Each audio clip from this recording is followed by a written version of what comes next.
நெஞ்சம் என்னும் கூடு அதில் நெருப்பு வைத்ததாறு, துன்பம் வந்த போதும் அதை துடைப்பதிங்கு யாரு? கலங்கும் போது சேரு, அது தெளியும் போது நீரு. கடவுள் போட்ட கோடு அதை திருத்த போவதாறு? வெந்த புண்ணும் ஆறிடுமா? வேதனை தான் தீர்ந்திடுமா?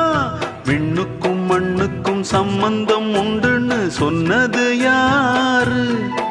அது மன்னவன் பேரு.